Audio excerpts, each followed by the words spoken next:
नमस्कार, स्वागत है आपका एमपी न्यूज में। मैं हूं आपके साथ दीक्षा और आज हम न्यूज रूम में चर्चा करेंगे कुछ खास मुद्दों पर। इसके लिए हमारे साथ मौजूद हैं एडिटोरियल टीम के युवराज सिंह और राहुल पटेल। राहुल, मैं सबसे पहले आपसे जानना चाहूंगी कि गुना सांसद और कांग्रेस के राष्ट्रीय महासचिव ज्योतिरादित्य सिंधिया को अब हराने के लिए बीजेपी के गुना से कार्यकर्ता जो भी हैं वो मांग कर रहे हैं कि महाराज को हराने के लिए या तो पूर्व मुख्यमंत्री शिवराज सिंह चौहान को उनके सामने खड़ा किया जाए या फिर ड्रीम गर्ल हेमा मालिनी को। तो आपको क्या लगता है, पार्टी किसके नाम पर मोहर लगा सकती है या फिर क्या समीकरण बन रहे हैं, किसके नाम के समीकरण बन रहे हैं?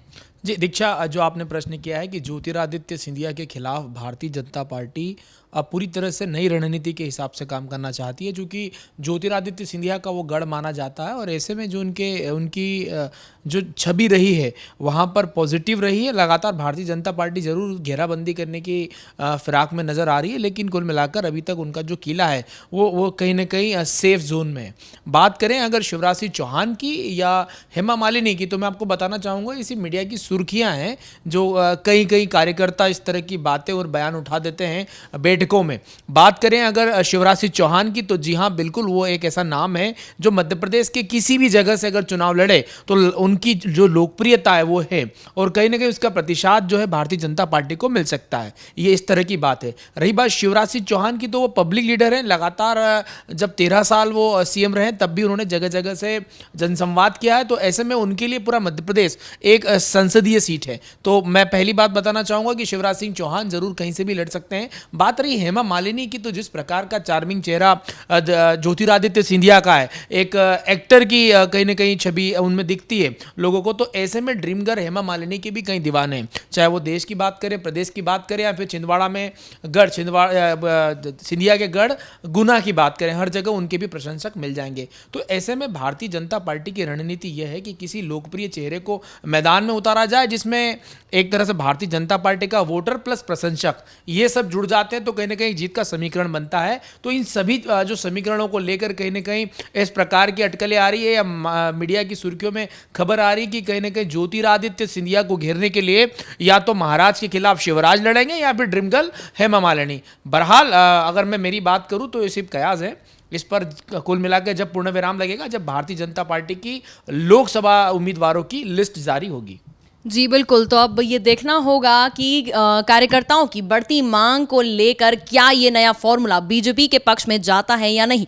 बढ़ते हमारी अगली खबर की और युवराज, मैं आपसे पूछना चाहूंगी कि छिंदवाड़ा दौरे पर थे बीते दिनों सीएम कमलनाथ। इस दौरान वो बढ़ चढ़कर अपने बेटे नकुलनाथ का समर्थन करते तो दिखे। उसके साथ ही उन्होंने पीएम नरेंद्र मोदी और पूर्व मुख्यमंत्री शिवराज सिंह चौहान पर भी तंज कसे हैं और उन्हें निशाना साधते हुए काफी सारे बयान दिए हैं। क्या है वो पूरा वाक्य? जी हाँ दीक्षा, मैं आपको जानकारी देना चाहता हूँ कि 2 दिवसीय दौरे पर हैं सीएम कमलनाथ और अपने बेटे नकुलनाथ की कैंपेनिंग के लिए गए हैं वो। सबसे पहले मैं आपको बताना चाहता हूँ कि लगभग तय माना जा रहा है नकुलनाथ का टिकट छिंदवाड़ा से लोकसभा के लिए, और वहीं इसी के लिए सीएम कमलनाथ अपने जनता से ही अपील कर रहे हैं कि इस बार उनके बेटे को एक बार वापस से सांसद बनाया जाए।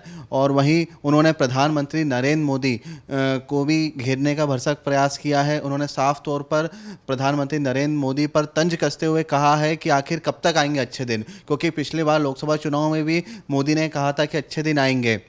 वहीं उन्होंने ये भी कहा है कि मोदी ने ये वादा किया था कि सभी के अकाउंट में 15-15 लाख रुपए आएंगे, परंतु अभी तक एक भी व्यक्ति के अकाउंट में 15 लाख रुपए नहीं आए हैं। वहीं उनका ये भी कहना था कि प्रधानमंत्री नरेंद्र मोदी राष्ट्रवाद की बात करते हैं, परंतु उनकी पार्टी का एक भी मेंबर अभी तक किसी प्रकार से स्वतंत्रता सेनानी नहीं रहा है, जबकि कांग्रेस का एक बड़ा इतिहास रहा है। वहीं सीएम कमलनाथ यही नहीं रुके, उन्होंने शिवराज सिंह चौहान को भी घेरने का प्रयास किया है। उन्होंने साफ तौर पर कहा है कि शिवराज सिंह चौहान एक किसान के बेटे हैं, परंतु उन्होंने किसान के लिए कुछ नहीं किया है। उन्होंने किसान को डुबोने का काम किया है, बल्कि उनकी सरकार ने किसानों को कर्जे से उबारा है। तो निश्चित तौर पे सीएम कमलनाथ ने बीजेपी के बड़े नेताओं को घेरने का प्रयास किया है और उन्होंने जनता से अपील की है कि एक बार उनके बेटे को मौका दिया जाए। और 2 दिवसीय दौरे पर हैं वो छिंदवाड़ा के, और लगभग तय माना जा रहा है नकुलनाथ का टिकट छिंदवाड़ा से। जी बिल्कुल, वर्ड ऑफ माउथ पब्लिसिटी एक बहुत ही बड़ा टूल रहता है किसी भी तरह की पब्लिसिटी के लिए, और वही करते हुए हमें सीएम कमलनाथ भी नजर आए, अपने बेटे की पब्लिसिटी करते हुए नजर आए हैं। जहां पर उन्होंने दूसरे नेताओं को उनसे कम आंका है, तो वहीं अपने बेटे नकुलनाथ को वो हमेशा सिर चढ़ाते हुए नजर आए हैं। मैं राहुल आपसे पूछना चाहूंगी एक प्रश्न कि जिस तरह से सीएम कमलनाथ लगातार दौरे कर रहे हैं, छिंदवाड़ा में भी उन्होंने दिग्विजय सिंह को लेकर भी, चुनाव को लेकर बड़े बयान दिए हैं। अब ऐसे में आचार संहिता लागू होने के बाद से लोकसभा स्पीकर और इंदौर की सांसद सुमित्रा महाजन ने अपनी Z+ की जो सुरक्षा है उसे त्याग दिया है, और उसका लेख मतलब इसकी जानकारी उन्होंने खुद सीएम कमलनाथ को पत्र लिखकर दी है। तो किस तरह से प्रतिक्रिया आ रही है, और इतनी बड़ी लोकसभा स्पीकर की इस तरह से Z+ सुरक्षा को हटा देना या यूज न करना कितना वाजिब है? देखिए दीक्षा, आपने एक बड़ा ही वाजिब प्रश्न पूछा है आचार संहिता के दौरान। मैं आपको बताना चाहूँगा कि लोकसभा स्पीकर एक संवैधानिक पद होता है और पद की अपनी एक गरिमा होती है, और Z+ सिक्योरिटी ये संविधान में विदित है कि उन्हें देना चाहिए, मुहैया करवाना चाहिए। जिस प्रकार से दो चीज़ें जुड़ी हुई है सुमित्रा महाजन के साथ, एक तो वो इंदौर में लगातार चुनाव जीतते आई हैं और ताई के नाम से मशहूर है, और इंदौर में ऐसी कोई गली नहीं है या यूँ कहे कि ऐसी कोई स्थान नहीं है जहाँ उनका संपर्क नहीं है। इतना लंबा एक राजनीतिक कार्यकाल रहा है और इंदौर को अपना वो घर मानती है। ऐसे में उन्होंने कहा कि घर में मुझे सिक्योरिटी की जरूरत नहीं है, इंदौर के वर्तमान हालात शांति प्रिय हैं और सुरक्षा के लिहाज से उन्हें कोई समस्या नहीं है। तो ऐसे में जो उनके साथ में पूरी एक जो कमांडो की टीम चलती है, Z+ सिक्योरिटी चलती है, कहीं ना कहीं उसको बंद करने को लेकर उन्होंने लिखित में सीएम कमलनाथ को पत्र व्यवहार किया है। और मैं आपको बताना चाहूँगा, साथ ही साथ उन्होंने ये भी कहा है कि मेरे साथ जो फॉलोअप गाड़ियाँ चल रही है, एक दो जो गाड़ियाँ चल रही है, वो जस्ट बिकॉज ऑफ कि उनके पास एक संवैधानिक पद है, वो जरूरी भी है, एक पद की गरिमा भी होती है। आप ये चाहे बोल दे मीडिया के कहीं ना कहीं माइक में या मीडिया के कैमरे के सामने कि आप नहीं यूज करेंगे, लेकिन फिर भी अगर हम बात करें, लोकसभा स्पीकर है, एक बड़ा पद है, एक ओहदा है, तो ऐसे में कहीं ना कहीं वो सारी चीजें लेना पड़ेगी। लेकिन एक बात और, एक तीर से दो निशाने करें दीक्षा इसमें पहला निशाना उन्होंने ये किया है कि इंदौर को उन्होंने एक शांति का टापू बनाया जहां पर उन्हें सुरक्षा की आवश्यकता नहीं है, पहली बात। दूसरी बात, उन्होंने ये भी बताया कि जिस प्रकार से इंदौर का डेवलपमेंट हुआ है, सारी चीज़ें हुई, तो यहाँ पर इस तरह की सिक्योरिटी को लेकर कोई कंसर्न्स नहीं है। तो साफ तौर पर अगर हम बात करें, सुमित्रा महाजन ने एक तीर से दो निशाने कहे। एक तरफ से उन्होंने मीडिया की गलियारों में एक पेट ये भी बना ली है कि उन्होंने सादगी दिखाई है, वहीं दूसरी ओर जो फिजूल खर्ची है उस पर भी रोक लगाई, क्योंकि SPG कमांडो चलेंगे, Z+ सिक्योरिटी चलेगी, तो कहीं ना कहीं उसका भी खर्च वहन करना पड़ता है सरकार को। तो साफ तौर पर उन्होंने ये भी कहा है कि अभी फिलहाल उनका किसी भी जो टिकट है उसको लेकर उनका नाम क्लियर नहीं हो पाया, लेकिन ये तो अब सबको जानकारी है कि कुल मिलाकर सिर्फ ये अटकलें हैं कि वो लिस्ट कब बाहर आएगी। कुल मिलाकर सिर्फ और सिर्फ बात करें कि एक फॉर्मेलिटीज़ कंप्लीट करनी है।